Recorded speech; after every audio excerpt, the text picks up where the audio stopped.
Hello, everyone, and welcome. Welcome to the Tres Leches Sports Podcast. I'm Gilly Matos. Tres Leches Sports, always brought to you in conjunction with El Mundo Boston. And as always, I'm joined by my friends, mis colegas, longtime baseball announcer Uri Berenguer. How you doing, Yuri?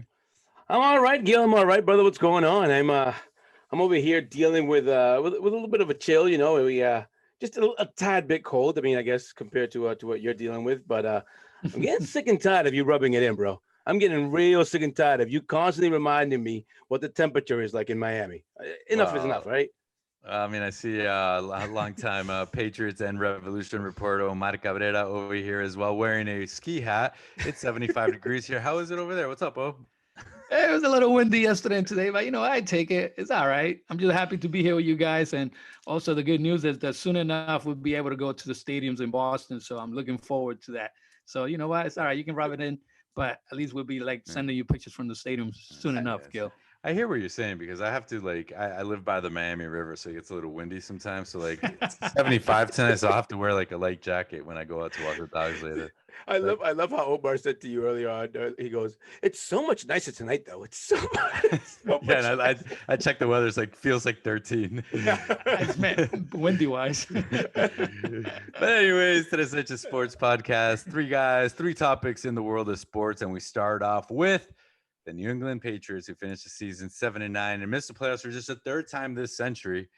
And they're saying now that they might be bringing Cam Newton back. That campaign is picking up a lot of steam with people pointing out the lack of weapons that he had at his disposal. Guys, what do you think? Yuri, let's start with you. Do you think Bill and the Pats should run it back with Cam, or should they address the QB position through the draft? You know what? The simple answer for me is they ought to do both, and they should do. They should do both, and I think that's exactly what they're doing. I mean, the fact of the matter is, guys. I mean, we talked about this during the season. I don't know why everyone's surprised, and I mean, I said this to Omar, because I get it. You guys said that it's picking up steam, et cetera, but this is nothing new. This isn't a new conversation, guys. We have to, realize what we saw. We watched a team completely dismantled, whether it be for trades or free agencies or COVID-19 or injuries. We watched a team with zero wide receivers. I mean, Julian Edelman, it was even on the Patriots this year. You don't know. I mean, he was supposed to be the number one. I mean, N'Keal Harry let me down, let everybody else down. There was no one for Cam to throw the ball to. Let's say that right off the top. A. B. I'm not gonna free him of any responsibility because was he good? No. But there was a lot up against him as well. He had a very short camp. He didn't have a camp, with his teammates. He had to learn a new playbook. He had limited weapons, like you said. He's not the same Cam Newton as before, but there were so many things against him. He mistimed with COVID-19 during the season. And, it's not until now that Jason Tatum said that he's feeling the fatigue of recovering from COVID-19 that people realize, oh, wait, there's an after effect of COVID-19 as well. People wanted him to come back from COVID-19 and just deliver right away. He's playing NFL football. So am I saying that he was great? No. Am I saying that he was good? No. He was mediocre at best, But I'm going to give him the benefit of the doubt that there's still Cam Newton in him. There's still football in him.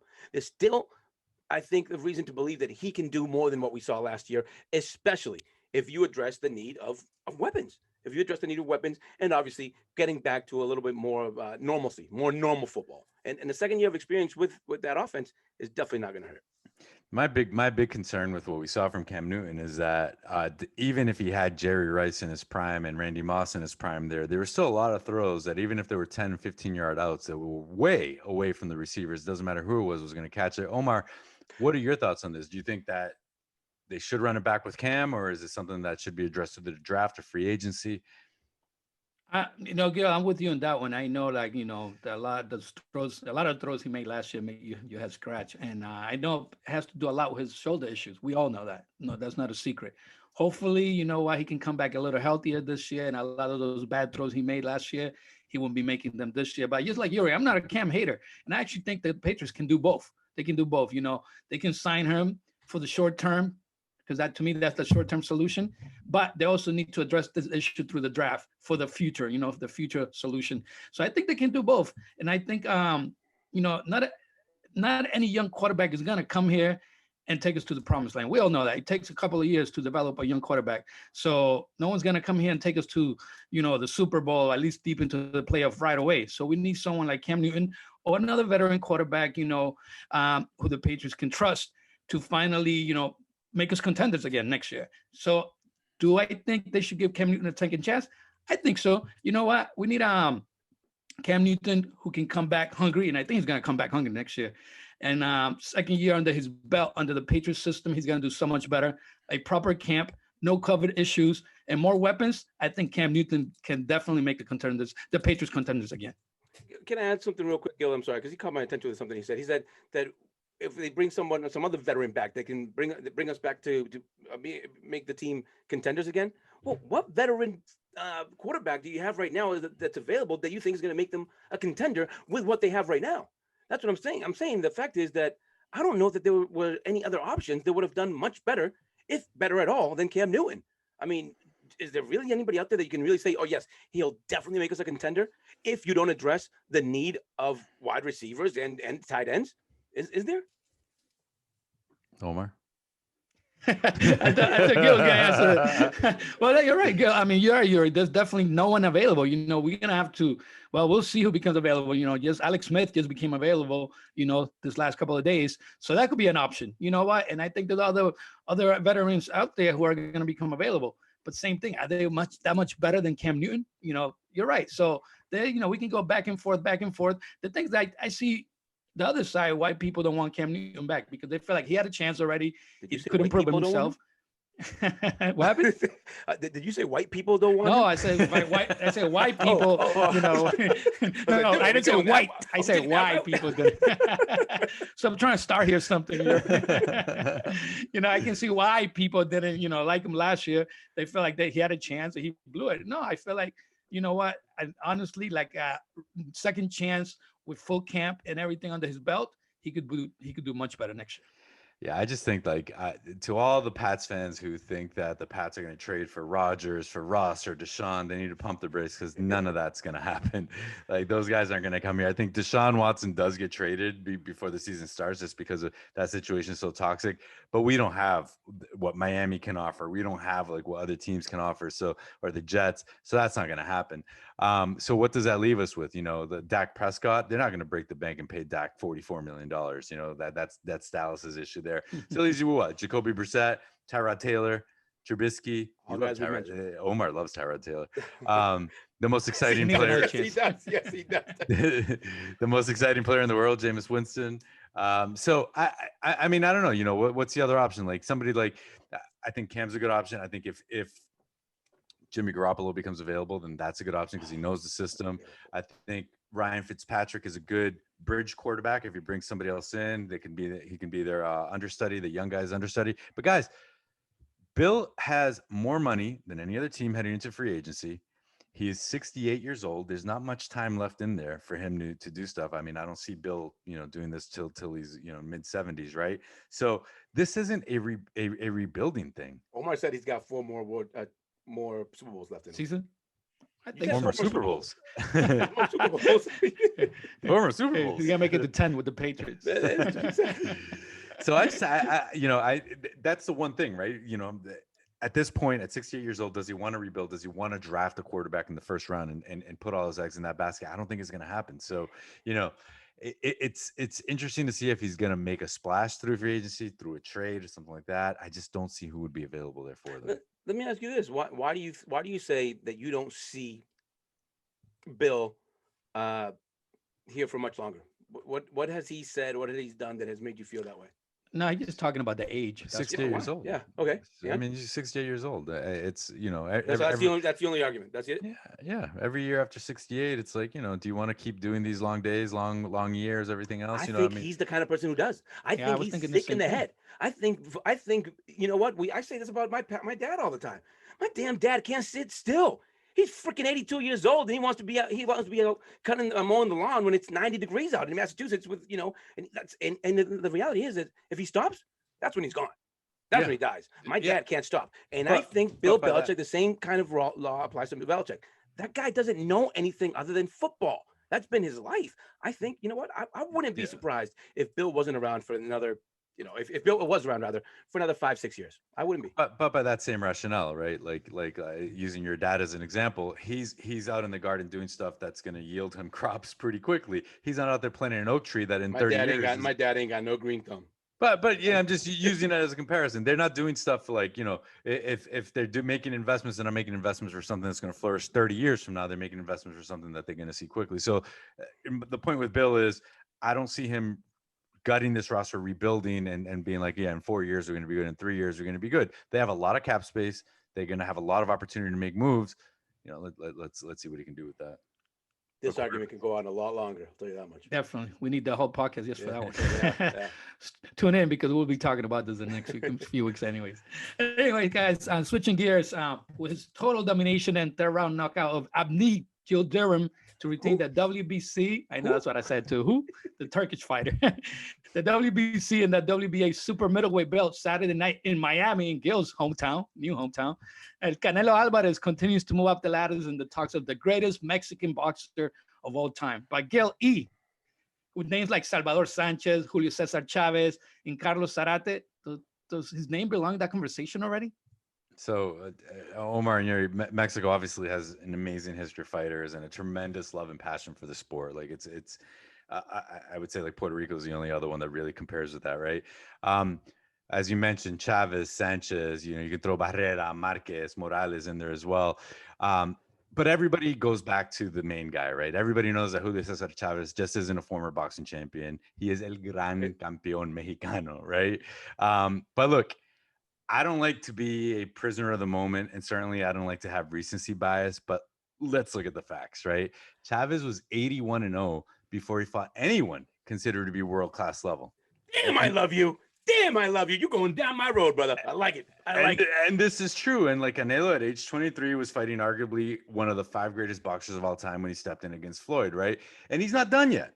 He's willing to fight anybody. He's shown that he's head and shoulders above everybody else, with the exception of Golovkin, who gave him some real battles. But Golovkin just isn't there anymore. He's a little longer in the tooth, a little older now. So he's definitely entered a discussion with a resounding kick through the door, I would say, Omar. I think Canelo is definitely up there, and he's not done. So I think before it's all said and done, I think we're going to be talking about him being the greatest Mexican fighter of all time.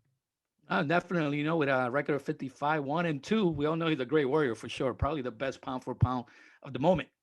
And the list goes on and on and on, Yuri, like Gil said, Juan Manuel Marquez, Vicente Saldívar, Miguel Canto, Eric Morales, and Marco Antonio Barrera, one of my favorites of all time.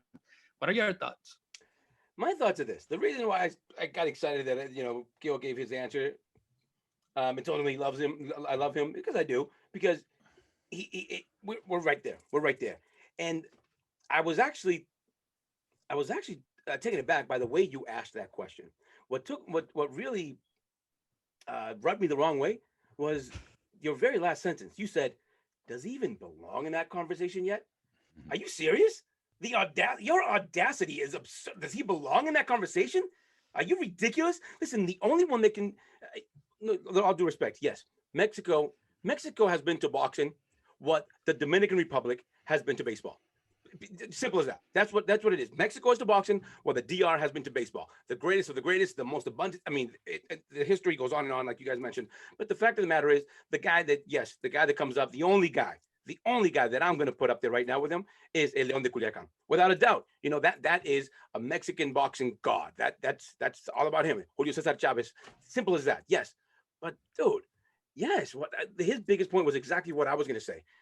Julio Cesar Chavez, first of all, fought. When he started in 1980, he had to fight like every other day. He had to fight today on Tuesday. Then he had to fight su hermana Titi on Saturday, and that counted on to his record, who was 89-0 record. Eventually 100 and some odd wins. He had to fight more regularly now than what boxers do today, for obvious reasons. The world has developed, has advanced, so has boxing. There's more knowledge of the trauma that these guys suffer, and he had the benefit of being able to face these guys that were just going to add to his record. Canelo hasn't had that. And you can say he fought a lot of tomato cans on his way to 81-0. Yeah, definitely. Come on. I didn't want to say they that. All do. I didn't want to say. No, Canelo didn't. Canelo didn't have the. Omar, come on, bro. Really? Come on. Julio Cesar had 80. Started talking about Julio Cesar had 80 of them. You were like, Cesar had 80 of them. you were like, who the heck is Avni Yildirim? You didn't even know who that was. Okay. By the way, he had a fight in December. He just fought in December. Did he not? Yeah. All right. Yeah, but what about Baldomir? What about Matthew Hatton when he beat him for when he was super young for his first world title? What about Shane Mosley? What about Miguel Cotto? He fought Austin Trout. He beat Austin Trout. Kirkland, Lara. Like he's fought pretty good competition. Amir Khan, pretty good. Definitely. He also fought Golovkin twice. He's fought everybody who's been put in front of him. Dude, Daniel Jacobs. He's 30 years old.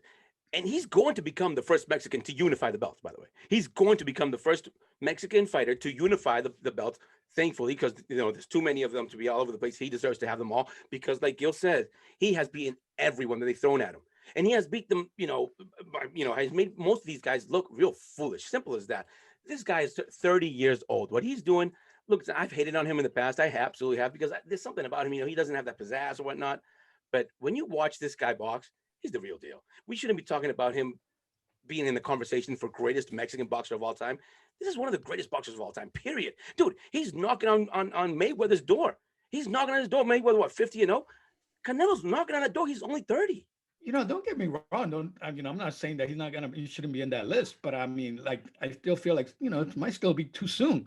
Guys, when I think of a Mexican boxer, I think about this guys, Eric Morales, Marco Antonio Barrera. They had this crazy fights that, like they went to the last round. They got knocked out like 3 or 4 times. They still got up and came back and won their fights. That's what I mean. Like when I'm talking about a Mexican fight, Canelo hasn't had that type of fight yet to me. You know what I mean? But those guys, and I'm not saying, he needs to get beat up, for that to happen. But I'm just saying that list is, man, I don't even know if Canelo really belongs in that list yet. That's what I mean. But he's a very, very different type of Mexican boxer in that sense. Tom Brady all over. He's dancing a little more. He's very technical. He's got great defense and great footwork. He doesn't just sit there and trade with you. So he can do that, but he doesn't just sit there and trade with you. And, a lot of people, basically everybody that he's fought doesn't want to sit there and trade with him either. Even Kovalev, who was, 30 pounds heavier than him in the fight. But I think, I understand. He's probably the best counterpuncher that Mexico has ever seen. Well, Juan Manuel Marquez is pretty damn good. Ask Manny Pacquiao about that. But I mean, I understand that Julio Cesar Chavez has this aura around him, right? Yes, he's a legend. He's the legend, everything else. But, it's Canelo has fought everybody put in front of him. And I'll tell you one thing, though, you mentioned that he's definitely going to unify. I think the fight he has coming up now, May 8th, against Billy Joe Saunders, that's going to be a tough one because Billy Joe Saunders is very slick. He's a southpaw. He's got great footwork as well. He's quick, very crafty in there as well. Okay, so what are you saying? He's not going to do it? So you saying he's not going to unify? I'm just saying it's not as done of a deal. I think that's going to be great. That's fine. I think it's going to be. Can we make a bet later on? We can make a bet right now if you want. I'm not betting on Saunders. I didn't say that. Don't be foolish. I said it's going to be. I said it's not going to be. It's not going to be a walk through the park like this one was. Absolutely no. Obviously not. But I really think you already knows that name.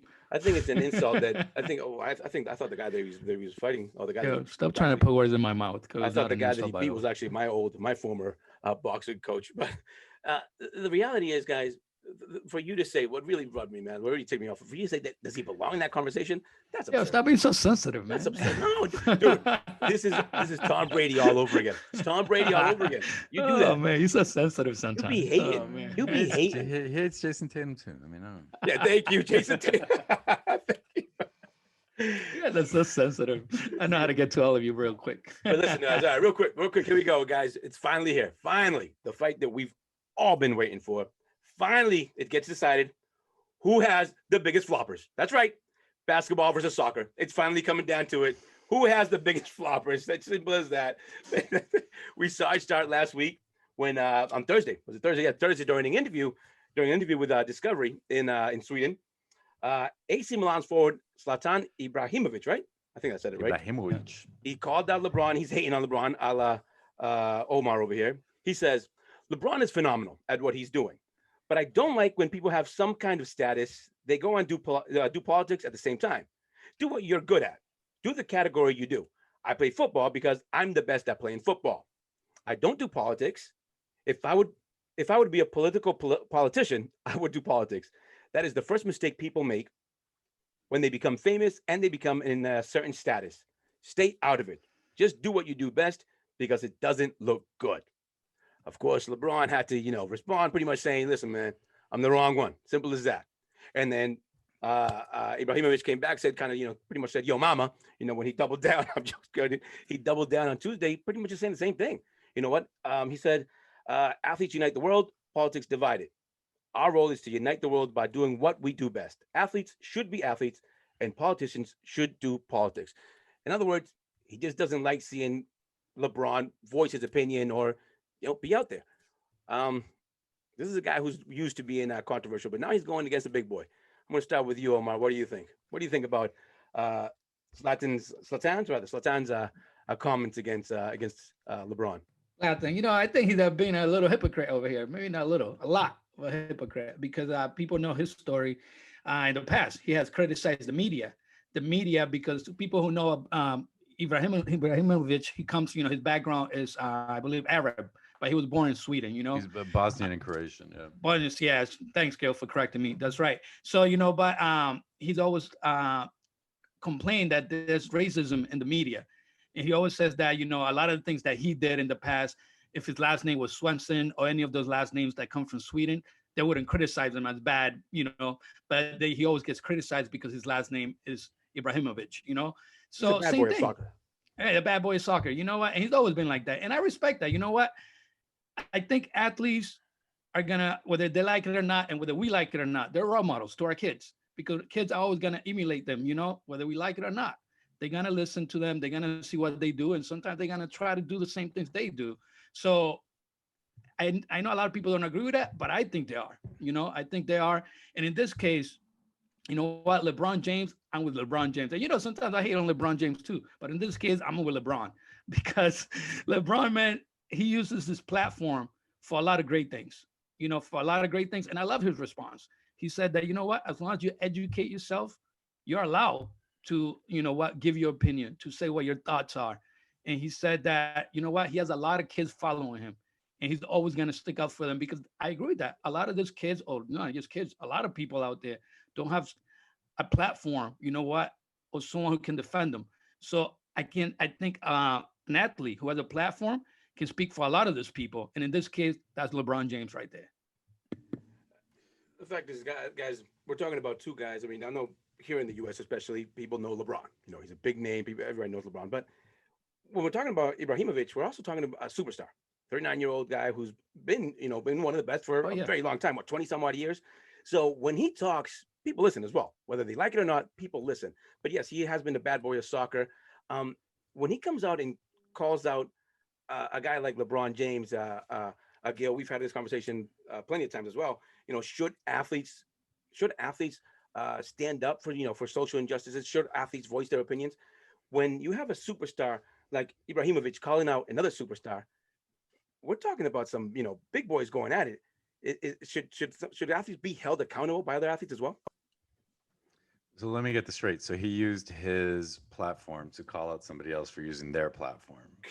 So guys, the reality is it's this. Like I do want to preface this with saying I like Zlatan. I like how arrogant he is. I like the stuff that he says. I love that he speaks in the third person like Ricky Henderson does. But this is complete horseshit, and it's coming from somebody who basically is not black in America, right? So it's very easy to make those comments when you're not black in America and you don't understand everything else that goes behind it. And look, this is coming from somebody who, as you mentioned, Omar, Bosnian father, Croatian mother. So he's had to deal with a lot in his life. He's not somebody who was raised in a privileged background or anything else. And he's actually somebody who has come out and spoken out against undercover racism at the hands of the Swedish media, like you mentioned. He's actually also somebody who has come out and said he supports BLM and everything else during last summer. I went with the George Floyd murder and everything else. So he came out in support of that. He's also somebody who had a bunch of names written on his chest and his stomach as of people that were suffering from hunger. So he's used his platform before to make political statements. So this is what's baffling to me, right? So I don't understand why he went out and did it. I don't understand why, and why he didn't retract from it. But the only thing I can think of, and you're right, he done all those great things, Gil, and I agree with that. And I like him too. I mean, as a player, it's been amazing. And I like him that he's been spoken to. And another thing that he did, the only thing you didn't mention, he also comes from the projects. He came out from the projects in Sweden, and he became a big name in that country. But he definitely has been really outspoken. the only thing I can see why he said this is because you know what? He's at the latter part of his career. You know, his career is almost over. You know, he's almost 40. So He if wants anything, attention. huh? You think he wants attention? is what Probably more, yeah, probably attention because he knows he's not gonna be playing soccer that much longer. So that's the only thing I can see, just attention. Because in a year or two, we might not see him playing on the pitch anymore. So I mean, it's a wild thing to come out and say though, because I mean, Yeah, like nah. here also, again, he's not American, so he doesn't understand what it's like to be black here. But also, he doesn't understand what the civic duty is for every American, and that's to be active in the democratic process. So, Okay, but you know what? Here's my thing. Like, I'll say this: I don't necessarily disagree with everything he said. I don't. I get it. I mean, to a certain extent. Well, actually, to a big extent. I mean, some of the things he said make sense. You know, we all hear it. You know, skate your lane, because too often you have a public persona, an athlete in this case, you know, or what it may be, that wants to talk about crap that they don't know crap about, and open mouth insert foot. And that happens way too often. yeah, but LeBron's not that Hold guy. on, let me finish. Hold LeBron's on. not that That's guy. what I was getting to. Hold on a second. That's why I said I don't disagree with everything with a lot of what he said. What I disagree with is the person he picked on, because you guys know this. Yes, I've been a LeBron hater. I've been a LeBron hater because I'm a product of of the 80s and the 90s, and so I'm a Michael Jordan fan. So almost by default, if you're a Michael Jordan fan, you got to hate on LeBron for one reason or another. The Tatum guy. And a Tatum guy, yes. So I have hated on LeBron for a bunch of stuff, and with good reason, I think. But the fact of the matter is, LeBron has done things right. I mean, LeBron is almost, you know what I like to compare him to? Kind of like Derek Jeter. Derek Jeter throughout his career did no wrong. Or you didn't find out, he didn't find out he didn't do anything wrong. I'm not saying that LeBron James is a saint. I mean, for all I know, he farts at the dinner table, or he gives his wife some I don't know, some boogies in the middle of the night. I don't know, but the reality is that when it comes to social injustices and sticking up for the little guy and his school that he opened up, and I mean, the guy does a lot of good, a lot of right. If anything, he's been the golden boy. So while I don't disagree with everything that was said, I disagree with the target. LeBron is definitely the wrong one. No, I definitely agree with you. And I said it too earlier. As long as they educate themselves, do research, do their homework about what's going on in the world, I'm okay with them speaking out, because you know what? It's all about being educated.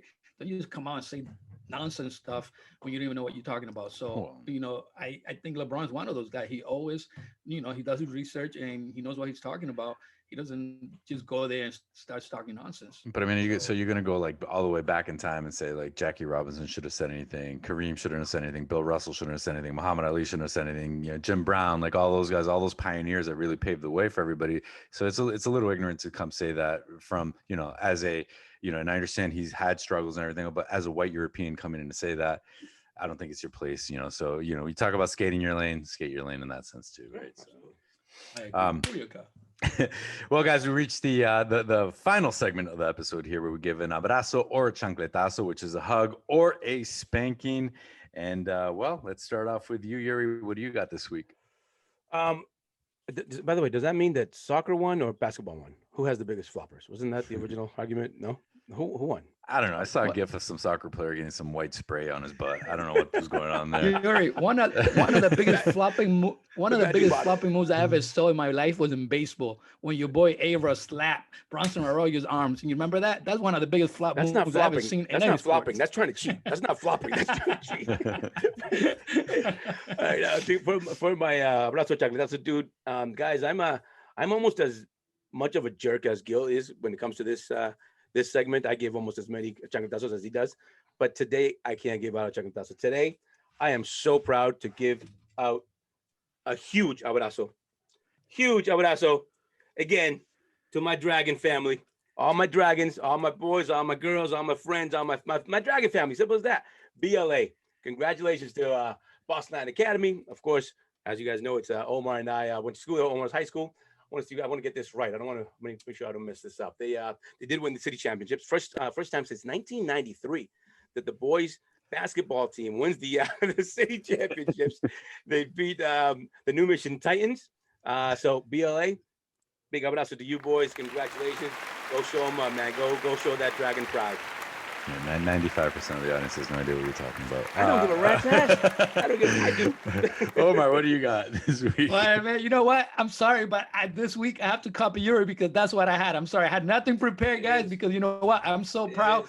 First time since like Yuri said, first time since 1993 when I was still a sophomore at that school. By the way, I was still there. Last time they won the city championship. I'm so proud of my boys. Congrats and a huge abrazo to my beloved BLA Dragons. Well done, boys. And by the way, Yuri, check this out. I have one of those city champs, baby. It is City nice, champs. nice. Like, there you go. So you know what? It's good to bring it out today. So congrats to my BLA boys. See, you had to take it too far, didn't you? You had to take it too far. You had to take it too far. You can hate now, Gil. You can hate now. Next Go give a week, on, chancletazo somewhere. next week on the Leches Sports Podcast, we'll discuss Yuri and Omar's prom dates from 25 years ago. Well, guys, I am going to stay with the spirit of this segment, and I am going to go with giving an abrazo to Triller, the social media company, for disrupting the fight game. And I love disruptors when they come in and just, take down the standard and take down what's just been there for doing business the same way for a while. They won the right to promote the next Teofimo Lopez lightweight title defense against George Kambosos with a bid that was it was basically more than the combined total of what Top Rank and Matchroom Sport bid. They had bid more than $6 million for the fight. Matchroom had bid about 3.5 million, Top Rank about 2.3 million. And they won the fight with Lopez. So I don't know what that means for Lopez and Top Rank, which is his promoter, but they bid more. They're going to have the Lopez fight. And I love disruptors in the industry, man. If you remember, Triller is the one that hosted the Roy Jones Mike Tyson fight as well. So they're the ones that promoted that fight. So big hug to those guys for doing that, because again, you gotta have balls to be a disruptor, and I love that. You guys want to talk more about like high school hockey? Or I was actually gonna get back to that. Yeah, but dude, tell me about that season. How was your season as magical as this year's? what was your record, Omar, in that season? Yeah, by the way, look, Boston City champ 94, first and only time ever that the soccer team has won the city championship, by the way. So that's historic right here. I don't wear this because I want to keep it intact. What was your record that year? Man, I think we lost like 2 games the whole year. So something like that. That's and by the way, your boy was O State, by the way. Yeah, I was goalie. Yep. There you go. Gotta be proud of. I gotta brag, even if it's 20 years later. Did you guys flop back then too? Huh? Did you guys flop back then too? Oh, no, as a goalie, I never did. I just flew all over the place. And who was your coach? Who was your coach? Mr. Sullivan. Sully, Mr. the one who Sullivan? loves you. Oh, The one who loves you so much. Oh yeah, my boy. I'm assuming we're going to edit this out of the podcast. But anyways, guys, we reached the end of this week's podcast. Be sure to follow us on social media, YouTube, Facebook, Twitter, for the latest, basically to interact with us and discuss with us, argue with us. Do you agree with us? Do you disagree with us? Let us know as well. For Yuri, for El Mundo Boston, for Omar, I'm Gilly Matos. Have a great week. We'll see you guys next week.